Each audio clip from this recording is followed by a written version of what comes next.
ओम नमो भगवते वासुदेवाय नमः। सत्य सनातन धर्म यूट्यूब चैनल पर आप सभी का स्वागत है। आइए जानते हैं निर्जला एकादशी की पूजा विधि के बारे में। हिंदू धर्म में एकादशी व्रत का विशेष महत्व बताया गया है, लेकिन सभी एकादशियों में निर्जला एकादशी को सबसे अधिक पुण्यदायी माना जाता है। ज्येष्ठ माह के शुक्ल पक्ष की एकादशी तिथि को रखा जाने वाला यह व्रत भगवान विष्णु की आराधना के लिए समर्पित होता है और इस बार बहुत ही अच्छे योग में निर्जला एकादशी पड़ रही है। निर्जला एकादशी के दिन नियमों का ध्यान रखना बहुत ही जरूरी है। साथ ही नियम के अनुसार ही आपको व्रत रखना चाहिए। निर्जला एकादशी हर वर्ष ज्येष्ठ मास के शुक्ल पक्ष की एकादशी को पड़ती है। निर्जला एकादशी व्रत को बड़ी एकादशी माना जाता है और विधि विधान के साथ इस एकादशी का व्रत करने से साल की 24 एकादशियों का फल प्राप्त हो जाता है। पौराणिक कथाओं के अनुसार महाभारत काल में भीमसेन भोजन और जल के बिना उपवास नहीं रख पाते थे। तब महर्षि वेदव्यास ने उन्हें निर्जला एकादशी का व्रत करने की सलाह दी। तभी से इसे भीमसेनी एकादशी भी कहा जाता है। मान्यता है कि इस व्रत को श्रद्धा और नियम पूर्वक करने से पापों का अंत होता है और भगवान विष्णु व माता लक्ष्मी की विशेष कृपा प्राप्त होती है। आइए जानते हैं निर्जला एकादशी की पूजा विधि। धार्मिक ग्रंथों में कहा गया है कि निर्जला एकादशी का व्रत व्यक्ति के जीवन में सुख, समृद्धि और आध्यात्मिक उन्नति लेकर आता है। इस दिन भगवान विष्णु का स्मरण, मंत्र जाप और दान पुण्य करने से मोक्ष की प्राप्ति का मार्ग प्रशस्त होता है। मान्यता है कि व्रत रखने वाले भक्त को यमराज के भय से मुक्ति मिलती है और मृत्यु के बाद विष्णु लोक की प्राप्ति होती है। गर्मी के मौसम में जल का त्याग कर व्रत रखना आत्म संयम और दृढ़ संकल्प का प्रतीक माना जाता है। हालांकि वृद्ध, बीमार और गर्भवती महिलाओं को अपनी शारीरिक क्षमता के अनुसार ही व्रत रखना चाहिए। निर्जला एकादशी के दिन सबसे पहले सुबह स्नान करते समय जल में गंगाजल डालकर के स्नान करें। उसके बाद में सूर्यदेव को अर्घ्य दें। सूर्यदेव को अर्घ्य देने के बाद लड्डू गोपाल जी की पूजा करें। सबसे पहले भगवान के सामने संकल्प करें, भगवान को स्नान कराएं गाय के दूध से, फिर सादा जल से और भगवान को चंदन का टीका लगाएं। भगवान के स्नान का जो जल है, अकाल मृत्युवरम सर्वव्याधि विनाशनम विष्णु पादोदम पित्वा पुनः जन्म न विदिति, यानी सभी प्रकार की व्याधाओं को दूर करने वाला, पापों का नाश करने वाला, मुक्ति देने वाला है वो जल जिसे चरणामृत बोलते हैं, वह आप पिएं। भगवान को चंदन और तुलसी दल समर्पित करें, भगवान को फल समर्पित करें, भगवान के सामने चौमुखी दीपक जलाएं। कृष्णाय वासुदेवाय हरे परमात्मने प्रणतः क्लेशनाशाय गोविंदाय नमो नमः, ओम नमो भगवते वासुदेवाय नमः, इन मंत्रों का जाप करें। भगवान के सामने कथा का श्रवण करें। साथ ही इस दिन आप पूजा के लिए जो सामग्री है वह लिख करके रख लें।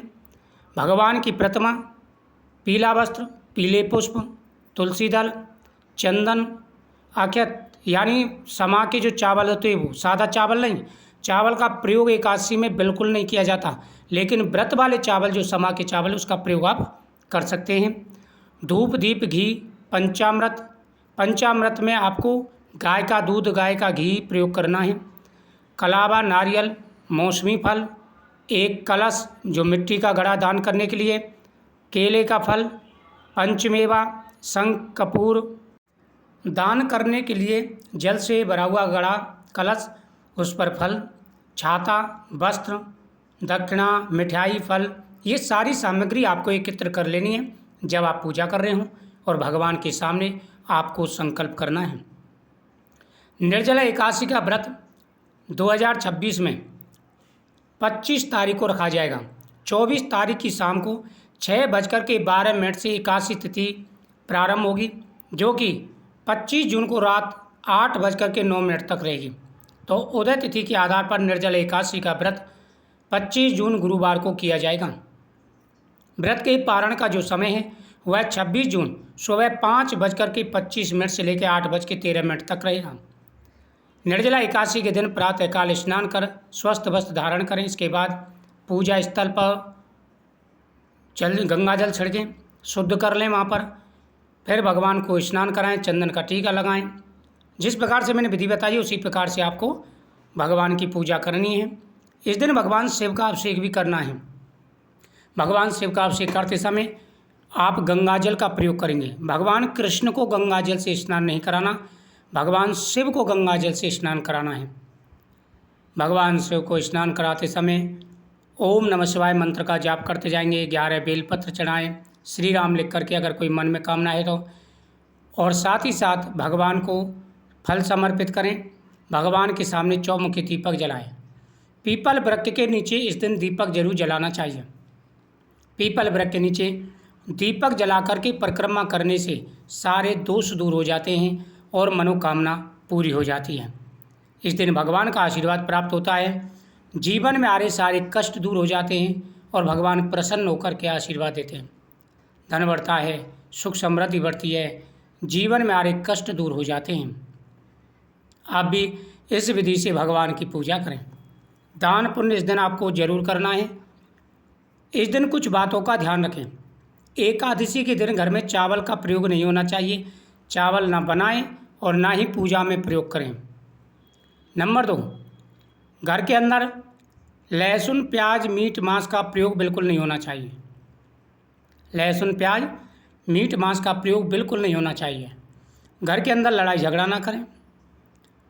घर के अंदर किसी से अपशब्द ना बोले। पूरे स्वच्छता के साथ में, पवित्रता के साथ में यह व्रत आपको रखना है। खाने की अगर बात करें, निर्जल व्रत रख सके तो निर्जल व्रत रख लें।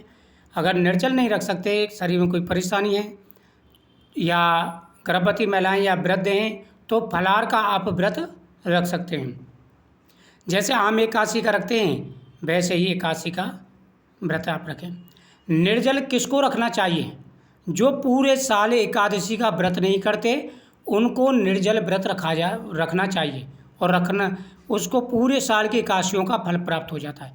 लेकिन जो हर महीने की एकादशी करते हैं, एकादशी का व्रत रखते हैं, तो उनको निर्जल रखने की आवश्यकता नहीं है। वो जैसे हर एकादशी का व्रत रखते हैं वैसे ही इस एकादशी का भी रखें, क्योंकि साल की हर एकादशी का तो आप व्रत रख ही रहे हैं, तो उतना ही फल प्राप्त होगा और आपकी मनोकामना पूरी होगी। निर्जल व्रत उनको बताया, जैसे भीमसेन थे, हर महीने निर्जल व्रत नहीं रख पाते थे। वो मतलब एकादशी का व्रत नहीं रख पाते थे, महीने में 2 एकादशी आती थी, तब उन्होंने निर्जल व्रत रखा था। ये साल की एक ही एकादशी के द्वारा उनको सभी एकादशियों का फल प्राप्त हो गया था। आपकी मनोकामना पूरी होगी, जीवन में आ रहे कष्ट दूर होंगे और भगवान आपके जीवन की सारी परेशानियों को दूर करेंगे। तो यह व्रत बहुत बड़ा व्रत है। नियम और श्रद्धा के साथ में अगर ये व्रत रखते हैं तो भगवान का आशीर्वाद प्राप्त होगा, आपकी प्रत्येक मनोकामना पूरी। वीडियो को शेयर करें, चैनल को सब्सक्राइब करें।